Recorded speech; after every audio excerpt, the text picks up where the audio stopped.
Bismillahirrahmanirrahim. Today we are starting our fifth chapter of Qualify MEd, and our fifth chapter is Research Methods in Education. Our first MCQ is the type of research by purpose.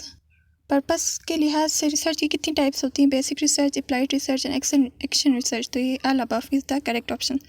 The type of research by method के मुताबिक historical research, descriptive, action और experimental में से जो experimental method है ये by method type research है.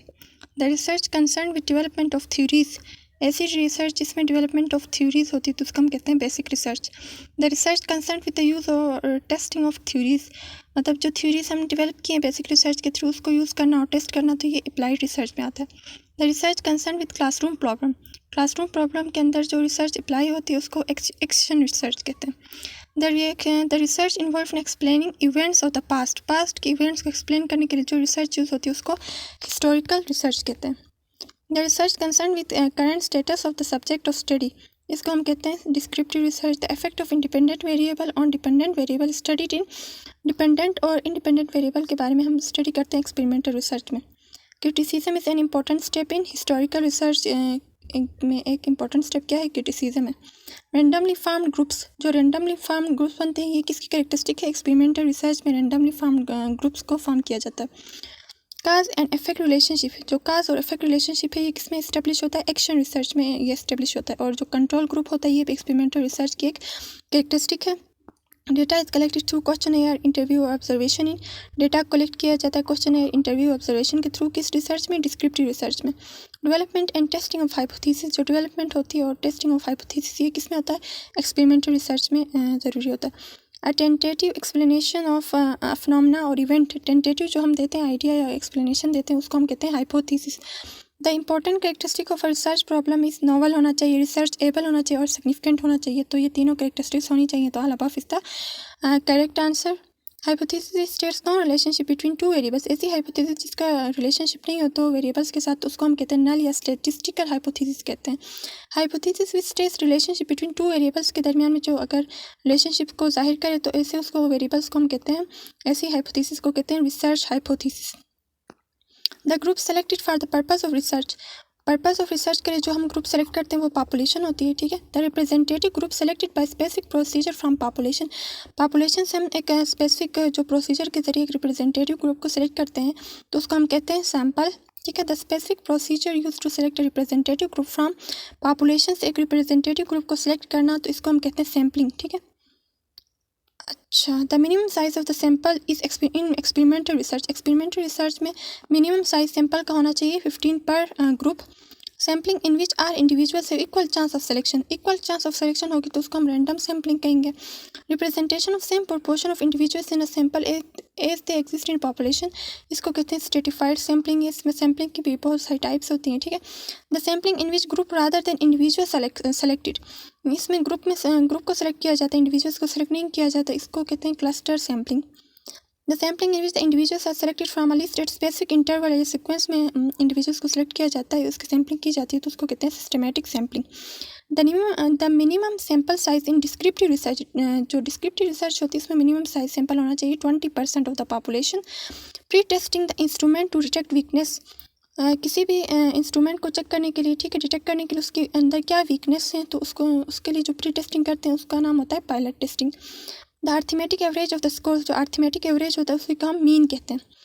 What is the mid point of scores, जो मिड पॉइंट होता है उसको हम मीडियन कहते हैं, यानी मिडल वैल्यू को, ठीक है, मीडियन कहते हैं. The score that attend by more subject than any other score, तो ऐसा स्कोर जो मतलब रिपीट हुआ है 2-3 सब्जेक्ट में अगर सेम स्कोर हुआ है तो उसको हम कहते हैं मोड, ठीक है. जो रिपीटेड वैल्यू होती है उसको हम मोड कहते हैं. The mean of the score, mean को फाइंड करने का फार्मूला है कि जितने भी हमारे पास वैल्यूज़ इनको सम करना है divide by number of values, तो हमारे पास मीन आ जाता है, ठीक है. मीडियन ऑफ द स्कोर, अब मीडियन कैसे फाइंड करेंगे? पहले वैल्यूज़ को असेंडिंग ऑर्डर में अरेंज करेंगे, फिर जो मिडल वैल्यू होगी उसी को हम मीन कहेंगे. जो मोड होता है, मोड का मतलब होता है जो रिपीटेड वैल्यू जो यूज़ हुई है, तो यहाँ 2-3 टाइम्स यूज़ हुआ है तो इट मीन्स ये मोड है, ठीक है. How many parts have a research report. Research report कितनी पार्ट होती हैं? 3 पार्ट्स. फर्स्ट पार्ट जो होता है उसको प्रिलिमिनरी पेजेस कहा जाता है. जो मिडिल पार्ट होता है वो मेन बॉडी होता है, और जो लास्ट पोर्शन होता है उसको हम अपेंडिसेस कहते हैं, जिसमें क्या होता है रेफरेंसेस वगैरह या जो मुश्किल अल्फाज होते हैं उनकी एक्सप्लेनेशन होती है। बेसिस ऑफ एक्सपेरिमेंटल रिसर्च में हमें हाइपोथेसिस देना होता है, ठीक है। Examples of research bye type के मुताबिक रिसर्च की दो हैं, basic and applied research study starts from research की स्टडी कैसे स्टार्ट होती है, पहले हमें फाइंडिंग अ प्रॉब्लम, एक प्रॉब्लम को फाइंड करना होता है, फिर उस पर काम करना होता है। Random sampling is necessary. Random sampling हम कहाँ पे करते हैं, एक्सपेरिमेंटल रिसर्च में करते हैं। इंडक्टिव मेथड में हम स्पेसिफिक से जनरल की तरफ जाते हैं, ठीक है। डिडक्टिव मेथड में हम जनरल से स्पेसिफिक की तरफ जाते हैं। What is the important for educational research, it solves the problem student, it helps in the educational research की क्या इंपॉर्टेंस है, ये स्टूडेंट्स के प्रॉब्लम्स को सॉल्व करती है, डेवलपमेंट ऑफ करिकुलम में हेल्प करती है, और अंडरस्टैंडिंग चिल्ड्रन की अंडरस्टैंडिंग कि ये कैसे लर्न कर सकते हैं तो इसको बताती है, हेल्प करती है उसमें। तो all of this is the correct answer. How can educational research be useful for teachers? Educational research useful कैसे है टीचर्स के लिए? It can improve methods of solving instructional problems, ठीक है। What type of remains a historical research can find? तो इसमें physical, printed and hard written, तो इतने मतलब हिस्टोरिकल रिसर्च के हमारे पास फिजिकल चीज़ें भी प्रेजेंट हैं, प्रिंटेड और हैंड रिटन चीज़ें भी मौजूद हैं, ठीक है। All of the above is the correct answer. How can data be expressed in descriptive research? Descriptive research में डेटा को हम कैसे रिप्रेजेंट करते हैं, क्वांटिटेटिवली या नंबर्स की फॉर्म में। What is the type of survey studies in educational research? Educational research में हम जो सर्वे की टाइप होती है उसको कहते हैं डिस्क्रिप्टिव एंड क्वांटिटेटिव, नंबर्स की फॉर्म में हम डेटा को रिप्रेजेंट करते हैं। Which one of the following statement is not true? इनमें से कौन सा स्टेटमेंट ट्रू नहीं है? तो many people are willing to accept changes in their social institutions, मतलब वो नहीं चाहता, ज़्यादातर लोग चाहते हैं कि वो चेंजेस करें अपने सोशल इंस्टीट्यूशंस में, तो ये रॉन्ग कॉन्सेप्ट है, ठीक है। Why proportional sampling technique is used in the selection of individuals for a study? Proportional sampling techniques को क्यों यूज़ किया जाता है इंडिविजुअल्स की सिलेक्शन, स्टडी की सिलेक्शन के लिए? To achieve greater representation in the sample, ताकि जो सैम्पल लिया उसमें ग्रेटर रिप्रेजेंटेशन हो। Which measure of central tendency, जब भी सेंट्रल की बात आई तो ये मीन होता है, ठीक है। अच्छा, एक्सट्रीम सोर्सेज से मीन जो सेंट्रल टेंडेंसी इसको मेयर करने के लिए मीन लेते हैं। The publication state contains description of education research by an author who was not a direct observer or participant is called secondary source, ठीक है। A random sample क्या होता है? Is one in which each number of the population has an equal chance of being chosen, तो इसको random sampling कहते हैं। The degree to which a test measures what its purpose to measure, ऐसे test जिसको हम mayor करना चाहते हैं तो वहीं अगर मेयर करते हैं तो उसका मतलब वो वैलिडिटी है उसके अंदर। In selecting an achievement test for a research project, the first step is achievement test. हम किसी रिसर्च प्रोजेक्ट का देखना चाहते हैं तो फर्स्ट स्टेप क्या होगा? Decide what is to be measured, हमें सबसे पहले देखना होगा कि हमने मेयर क्या करना है। In historical research the wide range of written and printed materials recorded for the purpose of transmitting information is called, ये जो रिटन फॉर्म में होता है इसको हम कहते हैं डॉक्यूमेंट्स, ठीक है। There will be no significant difference between the scores on the measure of achievement and high and low anxious students in hypothesis written in the form of null research. A pilot study is often helpful because it permits a check of procedures with the possibility of revision when needed, provides the research with ideas, approaches and clues, permits a preliminary testing of the hypothesis। तो ये तीनों इसके के लिए helpful होता है, ठीक है। Research that focus on fundamental laws, theories and process पे जो बेस करता है उसको हम कहते हैं बेसिक रिसर्च। एक्सपेरिमेंटल रिसर्च होता है ये बेस होता है हाइपोथेसिस पे। Following is the categories of research by purpose, research के बाय पर्पस कौन सी? बेसिक एंड अप्लाइड रिसर्च है, ठीक है। The type of research which deals with the classroom problems, classroom problems के लिए हम एक्शन रिसर्च को यूज़ करते हैं। What is true about hypothesis, they are always tested, इनको बार बार टेस्ट किया जाता है जब तक ये प्रूफ ना हो जाए, ये फिर आगे जाके या एक्सेप्ट होती हैं या रिजेक्ट होती हैं हाइपोथेसिस, ठीक है। What type of research is conducted by researcher when he is curious about conditions and occurrences that has taken place in the past, अगर पास्ट में कोई ऐसे कंडीशंस आई हैं तो उनके बारे में वो क्यूरियस होता है तो वो किस टाइप की रिसर्च करेगा? ही हिस्टोरिकल रिसर्च करेगा। Another name for independent variable का दूसरा नाम क्या है? Antecedent. The first step in using sampling as a tool of research is define the population. पहले आपने अगर सैम्पलिंग करनी है तो डिफाइन द पॉपुलेशन को पहले डिफाइन करना होगा, फिर सैम्पलिंग करनी होगी। Which one research has the features of primary and secondary source of information, ऐसी रिसर्च जिसमें प्राइमरी और सेकेंडरी सोर्स ऑफ इन्फॉर्मेशन दोनों शामिल हो तो वो हिस्टोरिकल रिसर्च में होता है। The best way to find a solution to the problem is scientific method के जरिए हम किसी भी प्रॉब्लम को सॉल्व कर सकते हैं प्रॉपर मेथड्स के जरिए। The group to which a researcher would like the results of the study to be in generalized form, I think, is referred to as population, जिसमें एक ग्रुप जिसमें रिसर्चर स्टडी करता है वहाँ से अपने सैंपल को उठाता है तो उसको हम पॉपुलेशन कहते हैं। Study survey studies, observational studies and development studies, ये सर्वे स्टडीज़ ऑब्जर्वेशनल ये सारी डिस्क्रिप्टिव रिसर्च की फॉर्म से, ठीक है।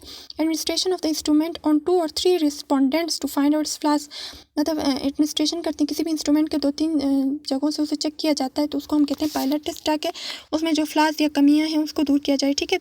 An interview in which questions to be asked from the interviewees are determined in advance, advance में जो क्वेश्चंस एक इंटरव्यू वाला जो होता है वो इंटरव्यू लेता है तो उससे एक मतलब स्पेसिफिक टाइप के क्वेश्चंस पूछता है सबसे, तो इसका मतलब ये स्ट्रक्चर्ड इंटरव्यू है, ठीक है। The research study which provides data to support theory and suggest development of new theory, तो इसको हम कहते हैं एक थ्योरी है तो उससे न्यू थ्योरी वो निकालो, इट मीन्स ये बेसिक रिसर्च है, ठीक है। Up to the present time educational research had been heavenly influenced by variety of scientific disciplines की वजह से ये बहुत इफेक्ट हो रहा है। A statement of the relationship between two और more events that can be used in prediction, तो उसको हम कहते हैं generalisation. Research that focus non fundamental laws tutorial और process is describe in applied research. A theory is said to be powerful if it, theory को हम powerful कहेंगे, it provides an explanation for a large number of events को की explanation अगर provide करेगी तो ये हमारे पास क्या होगी, पावरफुल थ्योरी होगी। When the experimental has a reasonably high expectation concerning the relationship that exist between the variables, it is most appropriate to state the hypothesis in the form of directional, ठीक है। The most commonly use instruments for data collection in survey research, ज़्यादा survey research में ज़्यादातर individual interview होता है या situational interview होता है। Post test experiment is sometimes called, जो पोस्ट टेस्ट होता है ये एक एक्सपेरिमेंट होता है, इसको समटाइम्स कहा जाता है dependent variable. The basic goal of education research and development is to, basic goal क्या होता है, डेवलप रिसर्च बेस्ड प्रोडक्ट्स को डेवलप करना, ठीक है। The method section of a thesis usually contains the research design subjects and measures following the category research type by method experimental और जो casual comparative है तो ये बाय मेथड इसकी टाइप्स हैं। If the results of test retest, test और retest का score अगर सेम आएगा it means it is reliable test. The type of research which is with classroom problems, तो ये हमने पढ़ा था एक्शन रिसर्च होता है। The ultimate focus of scientific method की जो अल्टीमेट फोकस होता है ये फॉर्मुलेशन ऑफ द लॉ और थ्योरी, ठीक है।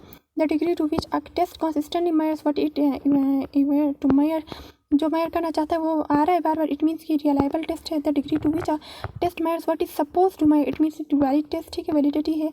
The lowest level of measurement is represented, जो लोवेस्ट लेवल ऑफ मेयरमेंट होती है उसको नॉमिनल स्केल से हम रिप्रेजेंट करते हैं। जो हाईएस्ट या most precise level of measurement होती है उसको हम रेशियो स्केल से करते हैं। जो अर्थमेटिक एवरेज होता है उसको हम मीन कहते हैं। जो स्कोर 10 होता है मतलब 2 या 3 दफ़ा, उसको हम जो रिपीटेड स्कोर होता है, ठीक है, 2 या 3 सब्जेक्ट्स में अगर स्कोर रिपीट हुआ तो it means it is mod. While writing research paper one should be, research paper लिखते वक्त बंदे को क्या होना चाहिए, ऑब्जेक्टिव होना चाहिए। The past events are studied in, जो पास्ट इवेंट्स होती हैं उसको हम क्वालिटेटिव रिसर्च में स्टडी करते हैं। Equal and independent chance of selection, इसमें रैंडम सैम्पलिंग में इक्वल और इंडिपेंडेंट चांस होता है। The representation of sub group की रिप्रेजेंटेशन को हम सिस्टमैटिक सैम्पलिंग कहते हैं। Where groups are randomly selected cluster sampling में हम करते हैं, एक ग्रुप को हम सेलेक्ट करते हैं, ठीक है, क्लस्टर को। Where number of individuals are selected from a set decided by the number of object desired for sample is called, इसको हम कहते हैं सिस्टमैटिक सैम्पलिंग, ठीक है। The size of sample depend